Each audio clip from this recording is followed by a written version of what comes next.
Ако гледаш това, вероятно искаш да се чувстваш по-лек, по-спокоен и по-добре в тялото си. И то без излишни обещания.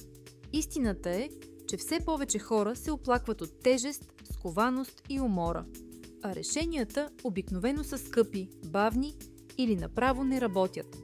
Понякога просто ти писва да пробваш нещо ново, нали? Но вътрешно пак ти се иска нещо най-накрая да помогне. Разбирам те напълно.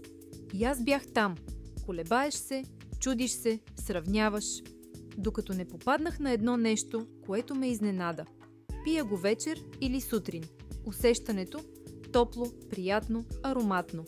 И най-накрая нещо, което внася комфорт в деня ми. Без магии, без обещания. Просто натурална смес. И явно не само на мен ми хареса. Хора от цяла България го търсят и споделят, че вече им е тети и е част от ежедневието. Ако искаш да разбереш защо толкова хора го предпочитат, просто напиши златно мляко в коментарите. Може би това ще е малката промяна, която търсиш. А понякога точно тя прави най-голямата разлика.